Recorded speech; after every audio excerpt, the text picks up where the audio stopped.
Şimdi savaş bitti. Suriyelilerin geri dönmesi gerektiğini düşünüyor musunuz? Güvenli bir şey değil ki Suriye'de. Ben şimdi gitsem ben idam edilirim, biliyor musun? Biz açık kapı politikası uyguladık ama bizim suç oranımız düşüktür diyorsunuz. Bu mantıklı bir şey olabilir mi sizce? Yani birimizden birisi doğruyu söylemiyor. Herkes savaştan mı kaçtı? Evet. Asker kaçağı yok. Savaş bir seçimdir. Ben savaşmak istemiyorum. Abim savaşmak istemiyor. Peki siz kendi vatanınız için savaşmak istemediğiniz yerde benim askerim niye Suriye'de sizin için savaşsın? Bu insanlar nerede savaşsın? Esad'la savaşsın, IŞİD'le savaşsın. Peki benim Türk askerim bunlarla mı savaşsın? Size küçük bir tavsiyem olabilir. Başka yönden bakmak gerektiğini, her zaman birazcık duygusallık katılması gerektiğini düşünüyorum. Devlette duygusallık yoktur. İnsanlıkta ise insanları hissetmek gerekiyor.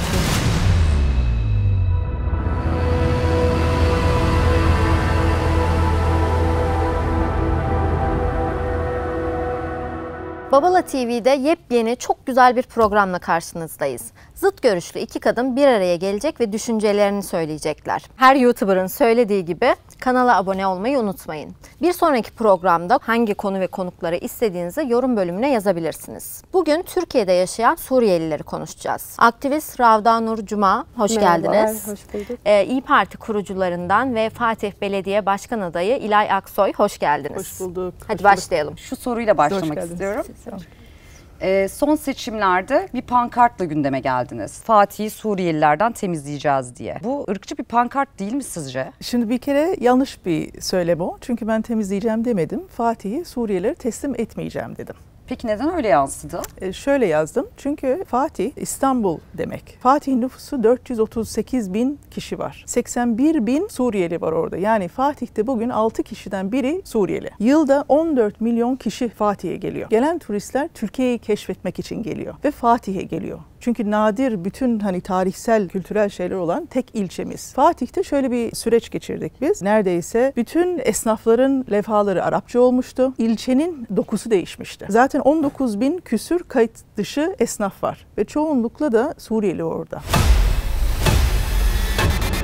Fatih bölgesinde Faslısı var, Mısırlısı var, Yemenlisi var, Suriyelisi Ama var. 81 bin Suriyelisi yok. Tamam ama her Arapça gördüğümüz bu bir Suriyeli olarak konuşamayız yani. Oradaki işverenlerin %90'ı Suriyelidir. Yabancı esnaf açısından söylüyorum. Ekmeğini kazanmaya çalışıyor sonuçta. Hani Evet bir ama yardım onun sayesinde bizim beklemeyip de. Türk esnaflarımız çok mağdur oluyor, Ama bu iflas ediyor. Evet. Çünkü denetim yapılmıyor. İlay Hanım, siz de zamanında savaştan kaçmışsınız. Evet. Avustralya'da yaşamışsınız. Aslında mültecimişsiniz. Ailece gidiyorsunuz. Kaç yıl yaşadınız? Şöyle, ben mülteci değilim. Şimdi mülteci tanımı çok farklı. Ben Kıbrıslıyım. Kıbrıs Türk'üyüm daha doğrusu. Savaş bittikten sonra babam 10 sene mücahitlik yaptı bir kere. Yani ülkesi için 10 sene savaştı. Makine mühendisiydi babam. Biz ülkemizden savaş bitmeden önce ayrılmadık zaten. 74'te babam ayrıldı, 76'da biz... Ama savaş sebep oldu. Tabii savaş sebep yani oldu. onu soruyorum, Tabii evet. elbette ama savaşta biz gitmedik. Yani öyle söyleyeyim. Avustralya'ya biz göç ettik ama biz izinli gittik. Yani davet üzerine gittik. Sığınma hakkı istemedik. Göçmen olarak gittik. Türkiye'ye de gelebilirdiniz. Türkiye'ye de gelebilirdik ama Evet. orada şöyle bir durum vardı. Babam o zaman bir araştırma yaptı. İngiltere'yi araştırdı, Kanada'yı araştırdı, işte Türkiye'yi araştırdı, Amerika'yı araştırdı. Potansiyel iç savaş olmayan tek ülke Avustralya'ydı. Kendi ülkeniz var, gidebilirsiniz. Ve Tabii, Avustralya'ya gidiyorsunuz Tabii, güvenlik için. Avustralya'ya Peki Suriyeliler gidiyorlar. neden bunu yapmasın? Suriyeliler esasında şimdi siz mesela diyorsunuz ki sınırdan. Siz Esad'dan mı kaçtınız? Evet, Esad'dan kaçtık. IŞİD'den ve El-Kaide'den mi Yok, biz kaçtınız? çıktığımızda Esad uçakla bombaladığından dolayı çıkmıştık. Ve başta yine iç savaş vardı ama çıkmıyorduk. Ama biz bombalandığı için uçakla, çünkü o zaman ayırt edilmiyordu. Çocuk mu, kadın mı? Yoksa hiç kimse ülkesini bırakmak istemez. Ve Türkiye'ye gelen kısım hepsi sivil insanlar. Emin misiniz oradan? Tamam, hepsi olmayabilir. Başta savaştan vazgeçmiş insanlar da var. Ama biz Türkiye'ye geldiğimizde isteyerek kimse gelmedi. Suriyelilerin burada çalışma izni var mı? Vergi veriyorlar mı? Faturaları ödeniyor mu? Suriyelilerin, Nasıl avantajlarla Suriyelilerin yaşıyorlar? %10'u sadece kamplarda kalıyor. Ve kalan kısım hepsi ayakları üzerinde, şehirlerde ev kiralayarak, çalışarak. Çalışma iznini Çalışma kolay alabiliyorlar izni mı? kolay alınmıyor ve bir sürü ucuz işçilik de var. Bir Suriyeli genç okulunu bırakmak zorunda kalıp eve ekmek getirmek için gidip haftada 100 liraya çalışıyorsa burada aslında kimi sorgulamamız gerekiyor? Eğer çalışma izni kolay kolay çıkıyor olsaydı tüm Suriyeliler çalışma izni çıkartır. Ve vergi konusu, iş yeri açan tüm Suriyeliler vergi ödüyor. Mesela biz neredeyse kaç yıldır ailemin, abilerim, akrabalarım kimse bize hani elektrik faturasını ödeyelim diyen olmaz tabii ki de, yani biz ayaklarımız üzerinde duruyoruz. Siz öyle diyorsunuz, evet hani biz ayakta kalmamız lazım falan diye, evet elbette kalmanız lazım ama Birleşmiş Milletler'in raporlarına göre %70 civarında Suriyeli ne çalışıyor ne de kendisi sosyoekonomik destek üzerinde yaşıyor. Kadın ve çocuktan oluşuyor ağırlıklı. Dolayısıyla yerel yönetimlerden destek alıyorsunuz, Kızılay'dan destek alıyorsunuz, siyasi partilerden de destek alıyorsunuz, kaymakamlardan da destek alıyorsunuz. Yani destekler veriliyor, sosyal destekler veriliyor. Şimdi bu sosyal desteklerin %95'i Türk halkından geliyor. Siz mağdur olmamanız için Türk halkı burada mağdur oluyor. Bir de şu var, hep mağduriyeti çocuklar üzerinde yapılıyor Suriye propagandasında. Yani işte çocuklar mağdur, çocuklar mağdur ama burada sizin Suriye topraklarınızdaki insanlar da mağdur. İlay Hanım, Türk insanlar da mağdur. %47 Türkiye'de yaşayan Suriyelilerden %47'si 0-18 yaş arası. Tabii canım, Çocuk tabii. yani. Şimdi 10 yıldır bir savaş var ve burada bir ailenin 6-7 tane çocuğu oluyor. Peki neden bilmediğin ülkede işin yok, evin yok, neden 0-18 yaş arası çocuk var? Çünkü buraya gelen aileler zaten çok çocuklu aileler. Ama ve çok, hayır, Ama yeni 10 senede. evet Yani- ve 10 senedir tabii ki burada Doğum da çok yapıldı. doğum yapılıyor. Yüksek sayıda doğum yapılıyordu ama en son zamanlarda bayağı çalışmalar yapılıyor sivil toplum örgütleri tarafından ve bu azaldığını görmekteyiz. Neden hep çocuk yapılıyor? İnsanlar çocuk yapmayı yani çocuk seviyorlar aslında. Hani Ama yani mesela sonuçta biz 9 çocuklu bir aileyiz. Savaştan önce bu. Mesela abilerime bakıyorum. Abilerim bir çocuk yaptı. İkincisini istemiyorlar. Neden? Çünkü güvensiz yani. yani insanlar çok çocuk yapmayı seviyor dedikten sonra da Türkiye'de çocuklar mağdur oluyor demek doğru mu? Ailesi doğurduğu için veya çok çocuk yapıldığı için biz çocuğa yine mağdur değil diyebilir Hayır, miyiz? şunu demeye çalışıyoruz. Yani şimdi Geleceği elinizde çok ciddi düşünülmeden. az bir imkan var diyorsunuz ama çok çocukları paylaşmaya çalışıyorsunuz bu imkanı. Yani bu çocuğun geleceği ne olacak? Yani bir çocuğa bakmak başka bir şey, 9 Evet. çocuğa bakmak başka bir şey. Siz dediniz ki bir de az önce çoğu hani savaştan öyle geldi dediniz ama Mülteci Derneği'nin kendi verilerine baktığımızda 0-4 arası 600 bine yakın, 5-9 arası 531 bin, 10-14 yaş arası da 400 bin. Yani ortalama 1,5 milyon kişi esasında ortalama buralarda büyümüş yani. Kaldı ki 600 bin bebek de Türkiye'de doğmuş. Tabii ki de Türkiye'ye geldikten sonra çok aşırı şekilde hani doğum yapılmaya başladı. Bilinçlendirme üzerinde çok çalışma yapıyoruz her zaman. Hani sivil toplum örgütü olsun, Birleşmiş Milletler'in ajansları olsun her zaman yapmaktayız. Ama hani çocuklar yine de mağdur benim için. Siz bilinçlendirme yapmaya çalışıyorsunuz diyorsunuz. Ancak göç idaresi kurulduğunda ve iç yönetmenliğin 27. maddesi özellikle üremeyi teşvik etmek üzerine bir madde var orada. Yani Türkiye hükümeti özellikle Suriyelilerin Türk topraklarında üremesini istiyor. Bizzat da bunu teşvik ediyor. Şimdi sizin statünüz mülteci değil. Mülteci dediğinizde 1951 Cenevre Sözleşmesi'ne istinaden daimi oturma izni hakkı veriyor. Dolayısıyla dikkat ediyorum çünkü sizin de videolarınızı falan da izledim. Siz kendinizi mülteci olarak tanıtıyorsunuz ama mülteci Hayır. değilsiniz siz. Siz geçici koruma statüsünde Suriye vatandaşısınız. Yani şu an vatandaşlık aldınız, o ayrı bir şey ama dolayısıyla sıfat olarak bir kere geçici koruma altında bir kitleden bahsediyoruz. Yani geleceğiniz ne olacağı belirsiz. Bu kadar büyük bir nüfus yapma çabanız endişe verici açıkçası. Ve bunların çok büyük bir kısmı da eğitim alamıyor. UNICEF'in verilerine göre 1.750.000 çocuk var Türkiye'de şu an. Ve bunun sadece 650.000 tanesi okul görüyor. Şimdi 1.100.000 nüfus eğitim almıyor Türkiye'de. Bu şahsen beni çok endişelendiriyor. Çok korkutuyor bu beni. Bu çok farklı yollara da gelebilir. Çocuklar çok kolay terör örgütlerine üye olabilir, fuhuş olarak satılabilir, organ mafyasının eline düşebilir ki sınırlarda siz de biliyorsunuz organ mafya olayı çok haberlere düşmüştür. Esrar satıcıların ellerine düşebilirler, mafyanın eline düşüyor. Yani bu çok büyük tehlike. Yani hem Türkiye için, Türk halkı için hem de Suriye halkı için çok büyük güvenlik riskleri taşıyor. Bunun yanı sıra da geçici koruma yönetmenliğinde de bizzat sizin üremeniz için tekrar söylüyorum 27. madde ve Avrupa Birliği de bunu destekliyor. Sağlıklı üreme nasıl yapılır diye. Bu benim Ona emin misiniz? Evet, çok eminim. Çok O zaman eminim. bu Suriyelilerin sorunu değil. Bizim devletimizin politikasıysa bizim devletimizin sorunu. Zaten bakın hiçbir zaman Suriyeliler hedef alınmıyor. Yorum yapmak istiyorum. Şimdi öyle eğer bir politikaysa yani bu bizim suçumuz olan bir şey değil. Evimiz güvenli olmuş olsaydı ülkemizde olurduk. Ben burada ülke acısı veya evsiz kalma acısını anlatsam ne kadar empati kurabiliriz hepimiz bilmiyoruz. Ben bunu yaşadım ama yaşayan var mı?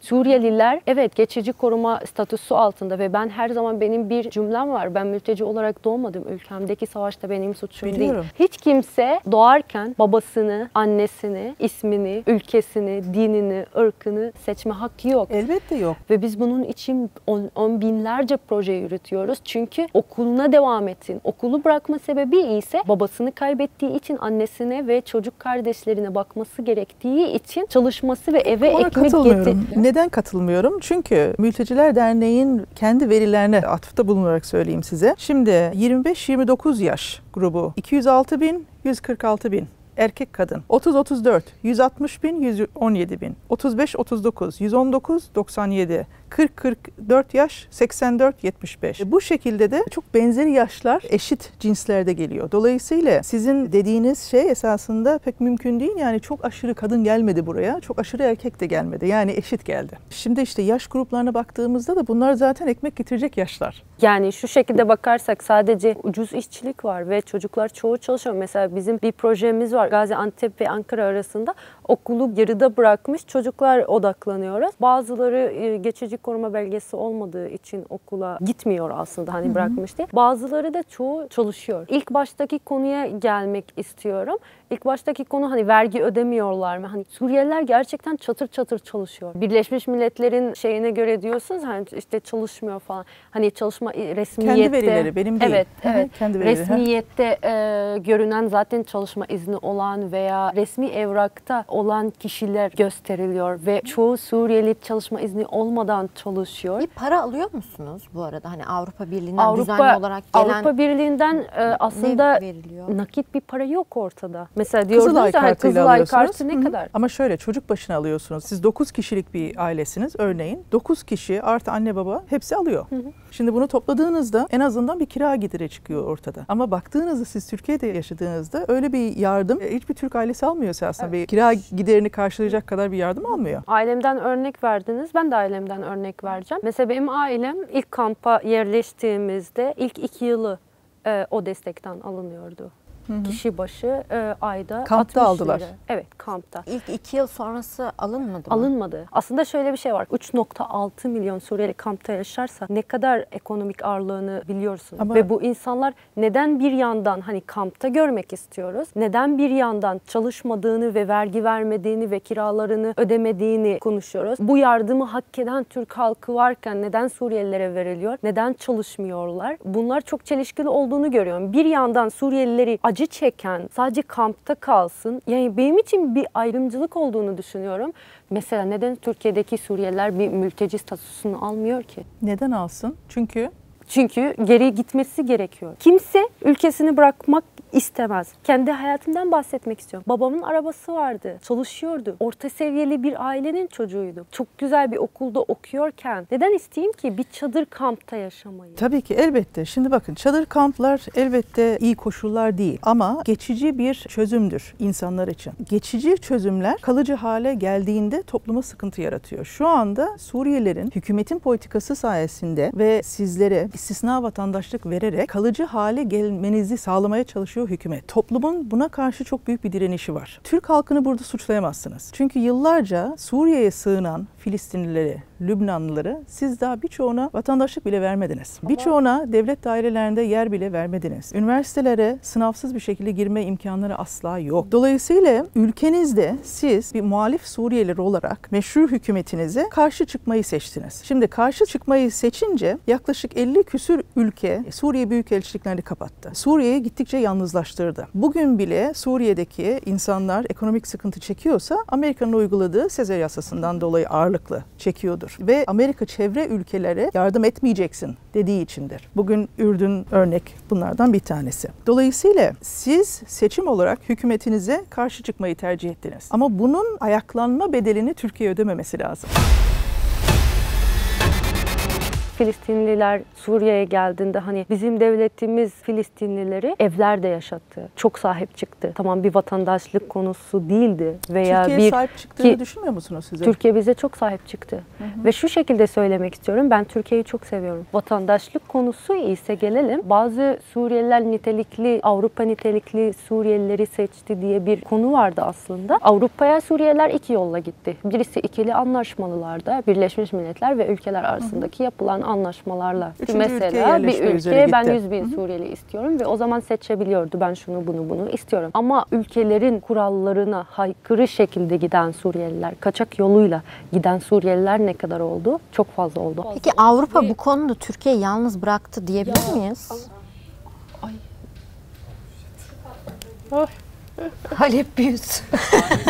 Tam Avrupa yalnız bıraktı mı derken cevabını aldık. Bir de sizden cevabını almak istiyorum. Şimdi tabii ki hani Türkiye dünyanın en fazla mülteci barındıran ülke. Bu bizim için çok değerli bir şey. Çünkü bir söz var, düşenin dostu olmaz diye. Aslında bize Türkiye dost oldu. Tabii ki de bu Avrupa yeterince kadar Türkiye'ye destek vermediğini düşünüyorum. Ve tüm Suriyeliler adına bunu söylüyorum ki daha fazla yapması gerekiyor. Çünkü Türkiye çok büyük bir yük taşıdığını düşünüyorum. Şimdi Almanya İçişleri Bakanı şöyle bir açıklama yaptı. Suriyelilerden suça karışanları sınır dışı edeceğiz dedi. Çünkü bizim asayişimizi bozar bu durum eğer buna izin verirsek dedi. Şimdi baktığımızda birçok Suriyelinin Türkiye'de de suça karıştığını görüyoruz. Onların sınır dışı edilmesi bir faşizm midir? Türkiye'deki suça karışan Suriyeliler İçişleri Bakanlığı açıklamasına göre düşük bir sayıdır. O yaşadığı ülkenin kanununa ve kurallarına saygı duyması gerekiyor. Duymadığı halde bir suç işlediğinde cezası çekmesi gerekiyor ve Türkiye'de zaten öyle. Şimdi bir Suriyeli suça karıştığında cezasını çekiyor bir Türk vatandaşı gibi. Geri göndermekle alakalı veya sınır dışı edilmesiyle alakalı bazı ülkeler yaptı ve kurallara göre aslında hani 1000'den fazla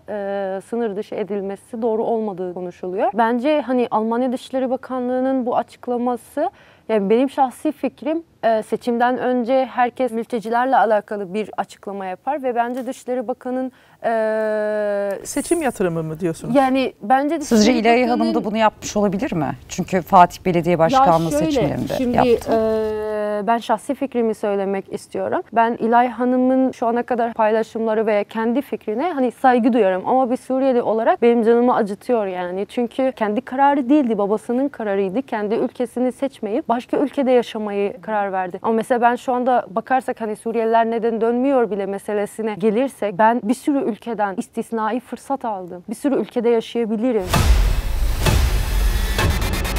Az önce siz milli güvenlikten bahsettiniz. Yani sonuçta insanlar bir suç işlemiştir. Geri gönderilme hakkı olabilir diyorsunuz ülkenin ama 1000 kişi fazladır diyorsunuz. Peki şimdi benim size katılmadığım noktada şu. Çok uzun yıllar Türkiye açık kapı politikası uyguladı. 2016 yılına kadar bile siz 2011 yılında gelmeye başladınız. Parmak izi ya da retina kontrolü bile yapılmadan siz sınırlarımızdan geçmeye tolerans gösterildi. Dolayısıyla biz esasında ülkemizde kim geldi, kim gitti tam olarak bilemiyoruz. Dolayısıyla açık kapı politikasıyla Avrupa'da alınan, toplasanız şu an Avrupa didik ederek yaklaşık 500.000 civarında insan aldı. Kaldı ki headhunter ofisleri var. Özellikle mesela Hollanda tarafından burada iş başvurularını bile değerlendirip nitelikli insanları Avrupa'ya göndermek için aracı oluyorlar. Filtreliyorlar yani Suriyelileri burada. Sizce biz açık kapı politikası uyguladık ama bizim suç oranımız düşüktür diyorsunuz. Bunlar açık kapı politikası değil, son derece düşük sayıda insan alıp bunların suç oranları yüksek olup bir de bunları gönderiyorlar. Bu mantıklı bir şey olabilir mi sizce? Yani birimizden birisi doğruyu söylemiyor. Siz yüksek olduğunu mu düşünüyorsunuz suç oranının? Ben kayda birçoğunu geçmediğini düşünüyorum. Geçmemesinin yegane sebebi de istatistiğe dönmemesi için bu yapılmıyor diye düşünüyorum. Ve emin misiniz bundan? Vatandaşlığını bir isterseniz nasıl al? Yani vatandaşlık benim yaptığım çalışmalardan dolayı ve 5 yıl doldurmamdan dolayı ve kampta ve dünyada bir fark yarattığımdan dolayı ben aldım. Bu ülkenin Cumhurbaşkanı elinden alarak sadece senden Suriyeli olmandan değil bir Türk olmandan gurur duymak istiyorum dedi. Hani merak ettiğim için nasıl bir çalışma yaptınız Yani da kampta takdiri gördünüz? Hayır, erken evliliği önleme, çocukları koruma, insan haklarıyla. Kaç evlilik yapılmış mesela Öncü Pınar'da? Tam rakam bilmiyorum ama genel olarak. Ama yoğun çalışıyorsunuz, bilmeniz lazım bu rakamları. Siz biliyor yani. musunuz? Hayır, kampta ben değildim, siz Hayır, değilsiniz siz diyorsunuz yani. ya hani Suriyeliler Türkiye'ye geldiğinde Hayır, parmak izleri alınmadı. Mesela buna küçük bir şey söylemek istiyorum. Ben geldiğimde 12 yaşındaydım. Parmak izlerim her yönden bir fotoğraf çekildi. Bu diyemezsiniz ki hani Suriyeliler ülkeye girdiğinde parmak izleri ve işte testleri veya neyse yapılmadı diye. Hükümet bunu söylüyor zaten. Hayır. Evet.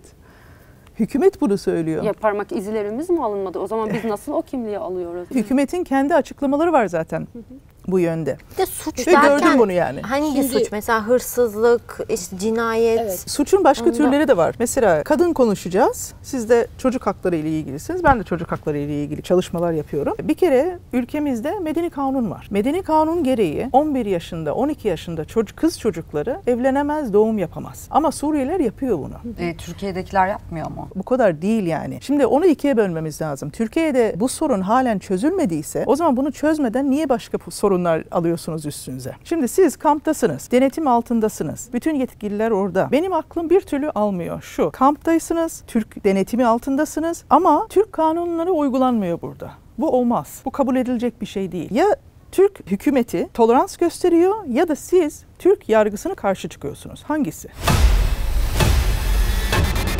İlk başta yoktu. Sonra 18 yaş altı evliliği yasağı geldi ama yine de insanlar devlete bildirilmeden yapılıyordu. Ama işte kamp bir denetim altındadır. Tamam ama bu Suriyelilerle ne suçu var? Az önce ne dediniz? Suç düşüktür diyorsunuz ama devlete bildirmeden yaptınız. O zaman birçok şey intikal edilmediği için, istatistiğe dönmediği için de ortada gözükmüyor gibi, değil mi? Türkler çoğunluğu Avrupa'da yaşıyor biliyorsunuz. Savaştan kaçmadılar. İş gücü olarak gittiler. Uyum da sağlıyor çoğu. Almanlar neden hala ırkçılık yapıyor Türklere? Şimdi Almanlar ırkçılık yapıyor mu yoksa... Orada yaşayanlar ırkçılık Şöyle, olduğunu bir iddia dakika. ediyor ama. Bir dakika, şöyle bir şey. Son zamanlarda Suriye politikasını halka kabul ettirmek için yeni söylemler gelişiyor. Yeni söylemlerden bir tanesi de empati kurmamız lazım. Almanya'ya giden Türklerle Suriye'den gelen Suriyelilerle aynıdır diye böyle bir empati var. Yani Benzer böyle değil mi? böyle, Tam aynı değil ama. hiçbir ilgisi yok. Diyorlar ki bizim iş gücümüzü elimizden alıyorlar, bizim kültürümüzü değiştiriyorlar. Şimdi Bir de onlar tamam. Hristiyan, öyle düşünün. Şimdi- Yani din de çok önemli. Almanya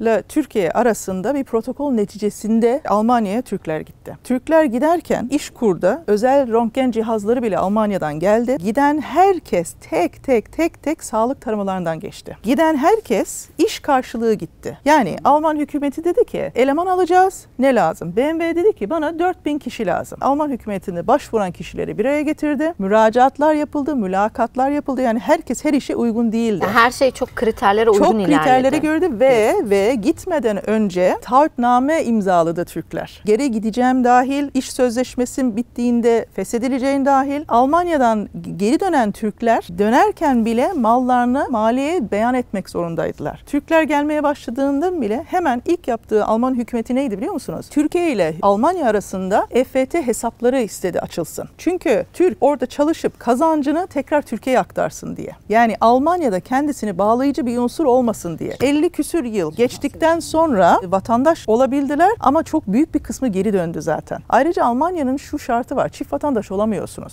Alman vatandaşı olmak istiyorsan Türk vatandaşlığını bırakacaksın. Yani Almanya'ya giden Türklerle gelen Suriyeliler arasında çok büyük bir yanlış var. Acayip yanlış Ama bir ben algı teknik operasyonudur bu. kısmını sormadım. Ben Ama diyorum işte ki teknik kısmını- bunlara rağmen Tamam. neden Alman Teknik halkı kısmını- Türklere ırkçılık yapıyor diye soruyorum Teknik kısmını bilmeden bu algının üzerine çok kolay atlayabiliriz. Helmut Kohl bir kampanya başlattı. Yılını söyleyemeyeceğim, bakmam lazım. Para karşılığı oradaki çalışan Türkler artık geri gitmeye başladı. Çünkü resesyon başlamıştı, ekonomik bir daralma olmuştu. Artık mevcut olan iş alanları Almanlara yetmesi lazımdı. Dolayısıyla Türkler, sadece Türkler değil, Almanya'da İtalya'dan geldiler, Yugoslavya'dan zamanında geldiler, İspanya'dan geldiler. Almanya'ya her taraftan 2. Dünya Savaşı'ndan sonra işçi lazımdı çünkü. Şimdi bu insanları artık bu ekonomik daralmayla artık herkes geri gitmesi lazım. Mevcut olan işlerde Almanlara yetmesi lazımdı. Birçoğu %70 civarında Türkler o zaman geri gitti ama ekonomik daralma o dönemde devam etti. Dolayısıyla mevcut olan işler paylaşılmak zorunda kaldı. Bugün Türkiye'ye geldiğimizde belki de Suriyelilere karşı en büyük tepkilerden bir tanesi ekonomik krizdir zaten. Peki şimdi geri dönmekten bahsettik. Almanya'daki Türklerin geri dönmesinden. Aynı şeyi ben size sormak istiyorum Suriyeliler olarak. Şimdi savaş bitti. Suriyelilerin geri dönmesi gerektiğini düşünüyor musunuz? Aslında baktığımızda milliyetçilikten, ırkçılıktan konuşuyoruz ama Suriyelilerin de iyi bir Arap milliyetçisi olduğunu biliyoruz. Şimdi bu geri dönmeme olayının milliyetçiliğe biraz ters düştüğünü düşünüyor musunuz? Ya da gidip ülkelerini artık tamir etme zamanı gelmedi mi? Şimdi şöyle bir şey, soru sorulurken savaş bitti diyemeyiz diye düşünüyorum. Çünkü yanlış bir soru olduğunu düşünüyorum. Savaş nerede bitti? Ama artık ülke yenilenmeye başladı. Ülke Esad tarafından yenilenmeye başladı ama halen İdlib ve bizim bölgelerimiz halen bir savaş altında. Türkiye'nin kontrolü altındaki bölgeden gelmiş olan insanlar çoğunluğu döndü ve halen dönüş devam ettiğini biliyorum. Herkes savaştan mı kaçtı? Evet. Asker kaçağı yok. Çoğunluk savaştan kaçtığını ve sonra IŞİD döneminde ve Özgür Suriye ordusuna hani katılıp ama daha sonra savaşmak istemeyen insanlar buraya geldi. Peki o zaman ama sonuçta olağanüstü bir durum var ülkede. Erkekler sonuçta savaşması gerekiyor. Belli bir muafiyetleri var işte okuyorsa falan filan ama sonuçta askerlik görevi mecburi. Hatta sonradan devletiniz tam 3 kere askerlik affı getirdi. Demek ki yurt dışına kaçan insanların, erkeklerin çoğunlukla asker kaçağı olarak da ortaya çıktı. Ben öyle düşünmüyorum açıkçası. Hayır, ben yani buraya sadece asker kaçağı olmak için başka ülkeye bir mülteci de demeyeceğim. Savaşmak istemediği için olabilir mi? Savaşmak istemediği içindir. Peki tamam çok güzel bir yere geldiniz. Savaşmak istemiyor. Peki siz kendi vatanınız için savaşmak istemediğiniz yerde Türkiye niye bunun sorumluluğunu taşısın? Benim askerim niye Suriye'de sizin için savaşsın? Savaşmak neden istemiyorlar? Çünkü savaşmak bir seçimdir. Yani ama benim askerim niye orada o zaman? Sınırını korumak için. Tabii ki de ama bize çok sahip çıktılar. Bakın o cümlenizde bile çok sıkıntı var. Türkiye askeri kendi sınırını korumak için Suriye sınırın içinde. Hayır ama bu sorunun cevabını ben veremem ki. Savaşmak bir seçimdir. Şimdi düşünsenize, şimdi buradaki erkekler dönsünler Suriye'ye. Suriye'de savaşsınlar. Bunu savaşsınlar. Savaş bitmedi diyorsunuz. Hayır, bu insanlar nerede savaşsın? Esad'la savaşsın, IŞİD'le savaşsın, Nusra'da mı savaşsın? Yoksa geleceği belli olmayan Özgür Suriye ordusunda mı savaşsın? Sizce? Peki benim Türk askerim bunlarla mı savaşsın? Bizim askerlerimiz mi savaşsın bu insanlarla? Ama orada Özgür Suriye ordusuyla birlikte de savaşıyorlar. Şimdi Radha Hanım siz diyorsunuz ki bu insanlar buradaki olan Türkiye'ye buna bakması lazım. Ben de diyorum ki benim hükümetle sorunum olabilir ama ben hükümetime karşı silah kullanmam. Ben demokratik yollarla zaten bir sürü parti var. Demokratik yollarla ben hükümetimi değiştirmeye bakarım. Ama silah asla kullanmam. Anarşiye veya farklı yollara girmem. Ben de kullanmam.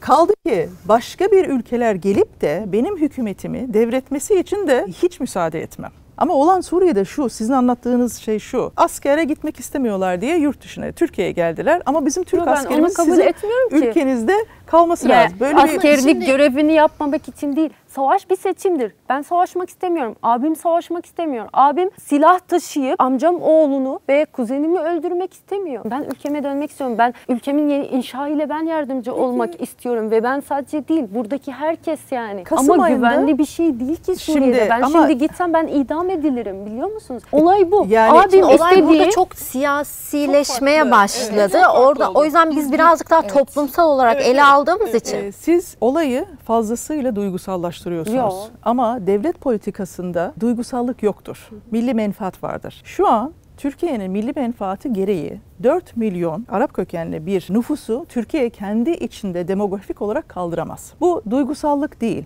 Duygusallık değil. Ve şöyle söylemek istiyorum, ben duygusallık konuşurken ben bir siyasetçi diliyle konuşmuyorum ki, ben bir insan hakları savunucusu bir insan olarak konuşuyorum. Ben televizyonda çok üzülürdüm bu toparlamaya çalışan son cümleleri alıyoruz aslında şu anda. Şimdi şöyle söyleyeyim. Şimdi ağırlıklı Türkiye'ye Halep'ten, Hama'dan, Dera'dan, İdlib'den insanlar geldi. Bunlar ağırlıklı, bu bölgelerin hep ağırlıklı kırsalından geldi. Kırsallar da daha az gelişmiş olan bölgeler. Türkiye'ye az önce ne dedik? Çocuk evliliklerden de bahsettik. Şimdi bizim de kırsalımızda halen ergen gebelik olayları var. Dolayısıyla biz Türkiye'de kendi sorunlarımızı çözmeden yeni sorunlar almamız mantıklı bir şey değil. Çünkü siz kendi ülkenizde bunları çözmeniz lazım. Şimdi geldiğimiz noktada sizin ülkenizde çok olumlu gelişmeler de var. Bir kere her şeyden önce bir yeni anayasa çalışması var. Sizin anayasanızın 23. maddesi kadın ve erkek eşittir ibaresi geçiyor artık. Bakın 2016 yılında Suriye tarihinde ilk kadın meclis başkanı seçilmiş. Sizin 250 tane milletvekiliniz var ve tam %30'u yani 70 kişi kadın.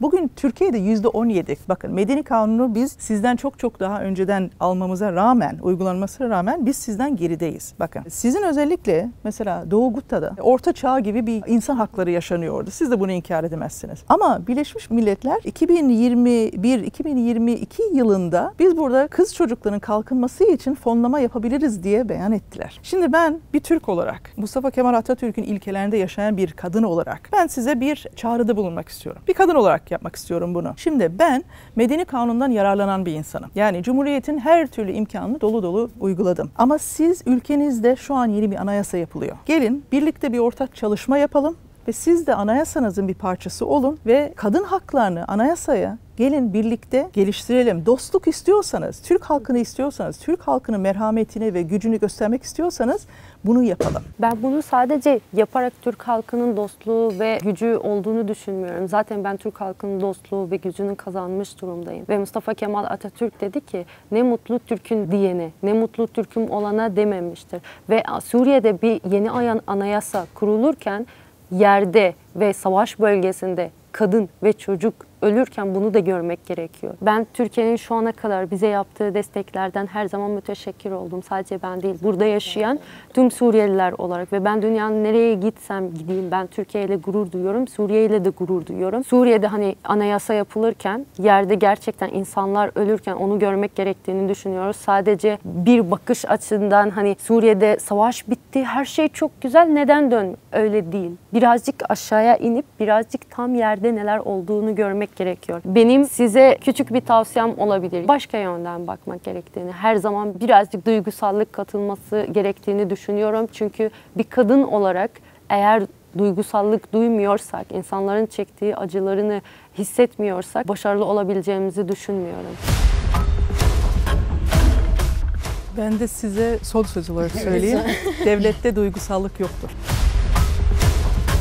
İnsanlıkta ise insanları hissetmek gerekiyor. Her ikinize de çok teşekkür Sağ olun. ediyoruz. Sağ olun.